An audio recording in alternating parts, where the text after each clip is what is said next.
All right. Well, Karla, thank you so much for joining us. You look fabulous. I feel like I knew I had to get a little bit done up, and I was like, shit, I didn't even go up. Same here. Yeah, I definitely.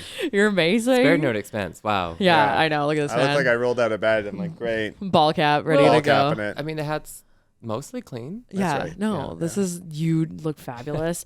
From the Cabaret Company, now we have you on because your company is going to be represented at One Weekend Only for us in 2 weeks. And this is huge. I know you're going to have dancers, you're going to have drag that's going to be popping by. So what can we expect? I know you're going to be busy, you're high in demand, so you're not going to be able to be there personally. Oh, we've got an amazing lineup coming. If you've never been to this place that we're doing the show in Banff, we've been running some regular shows for locals there, and it turns into a raging party. It is wild. We've done Halloween shows and pride parties there, and Banff just like goes unleashed.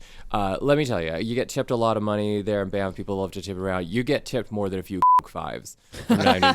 You know, it's Banff. What can I say? They like to party, and they're like, here you go, and it's like glued together, and you're like, I think you're gonna need this later. Oh man, that's amazing. Yeah, the party vibes will not be short at the event for sure.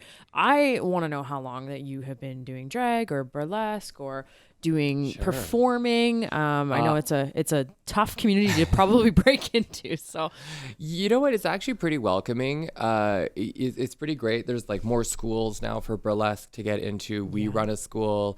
There's Burlesque Burn. There's lots of great ways. I also run an open show for people who want to try drag. It runs every Tuesday at Dickens. Love Dickens. So there's ways to get into it for sure. I got into drag because my wife said, "You're so sassy. Would you just become a drag queen already?" I was like, "Fine, I will." And so 6 years later, here we are. oh my God, 6 years. Wow. Okay. So One Weekend Only, you're bringing a big crew out there for us.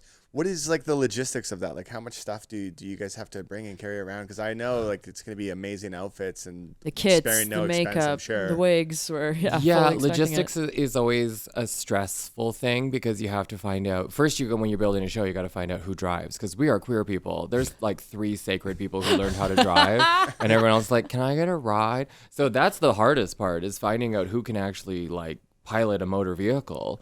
And then you got to, okay, which Kia hatchback are we going to get into? You got to get a lesbian in your crew because that's how you're going to get a Subaru. So that's got like more space. So it's, it's a balancing act, right? Because you also need your gay boys because like who's going to balance the crystals and tell you what size to pierce your nose. So it's a team effort, really. Oh my God, I love how well-rounded the crew is. You got everybody representing everybody, which is amazing. And I'm just really excited to meet people that you're going to bring. Tell us about the future endeavors you have, why you're not going to be at One Weekend Only, because I don't think people understand quite the range and the reach that the drag community in Canada has globally, which is something to be proud of. Yeah, drag and burlesque in Calgary is like world class. We have an amazing scene here. There's so many amazing performers. We've got girls who've been on Drag Race. We have theater girls like Lilith Fair, who's doing all these major productions. And then we have a lot of people who tour around. In our company, Bellissima I don't even think she spent more than a couple weekends in town this year. She's been everywhere, headlining shows. My partner and I, Bitch Sassity, I don't know if I'll say that, but I did. We tour over Europe, and we're actually going for our first tour in Japan, which is why we unfortunately won't be there because we are going to be performing at the first ever Japanese International Burlesque Festival that same weekend. Wow, that is crazy. I feel like your career definitely takes you places, you meet all sorts of walks of life. And I feel like personally, I'm curious, how different is the drag scene in Canada versus a place like Japan? Yeah, internationally, like different. What's the vibe? What's the look? What's the expectation? Well, I'll have to report back in Japan. I don't know that yet, but it's really in Europe where we've done a lot of tours. It's very cabaret. It's very informed by panto, and there's a lot of jokes and so many puns, especially because of the British. And then when you get across to the continent, there's a lot of glamour. There's a lot of like pageant and beautiful feathers and stuff like that. And then there's always the stupid side, which I love as well. There's like neo burlesque and drag. People are like, oh, it's always so sexy. And like, yeah, it can be gorgeous and like, wow, I would like to put things in holes in your body. And then there's the other part of drag where it's like, oh, that person's SpongeBob SquarePants. Yeah. That's so fierce. I love that. I feel like the cosplay element has almost like crossed over slightly a little bit. Yeah. And I love cosplay. That's like my vibe for sure. So With the Cabaret Company, what are all the things you guys offer if people weren't aware? Like, because it's more than just burlesque. yeah, you said you have classes, which is cool. We have a Yeah. whole school that's running right now. We do classes every couple of weeks. We do drag, we do burlesque, we do live music. We do a mixture of those. We have a show that called G-String that mixes live bands and burlesque.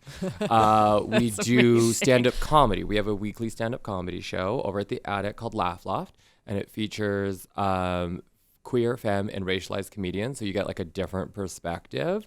We also have a theater wing, which is kind of weird, but we actually run a wrestling show. Oh, what? Yeah. Huge wrestling fan. This is your guy. I'd go. Okay, well, you got to come. Our next show is December 3rd. It's called Asspocalypse.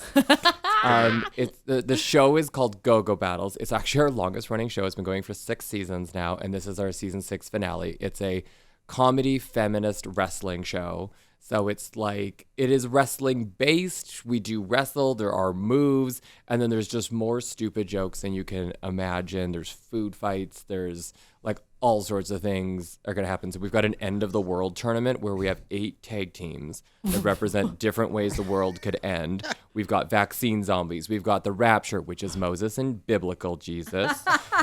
Maybe see Republican Jesus later. You never know. There's Mad Max. There's a comet and a dinosaur will be fighting to end the world. So you have to come down to Dickens to find that out on December 3rd. Okay, this is like I feel creatively fueled after this conversation. Wow, I'm the like creativity. the creativity is like off the charts. We're always up to something. Yeah, it's amazing. You're clearly in the right line of work. I just want to end off on a note of, I think a lot of people feel like the Cabaret Company is somebody or a company that is welcoming to everybody, and it seems like you are just doing so much to welcome trans, LGBTQ plus, and I think that's amazing. What would be kind of your welcoming wish to anybody that would like to come to your company? We've really started to break out into new bubbles, and we've really been trying to reach out. We do a lot of events within the queer community, but we've really started to reach out to really disadvantaged groups, and I'm talking of course about heterosexuals. And it's just time for them to get a leg up. Like those poor I have always said that I'm an ally to straight and I try to carry that with me. I think they should have equal rights with queer people. I really do. And so we're trying to support, because they keep making gay babies. So we really have a lot in common. The poor straights, hey? Yeah, The poor it's rough. straights. They need a win. Oh my God, man, that's amazing. I love that. Well, thank you so much. You're our treasure. Thanks for having me. And I can't wait to see see what you guys bring to One Weekend Only. It's It's gonna be awesome. wild. You're And not gonna be ready for this. We are formally inviting you, since you're fucking hilarious, to come back to our podcast. I'd after love hours. that. Yes, you'd be amazing. So thank you so much. Thanks for having me. Karla. Yeah.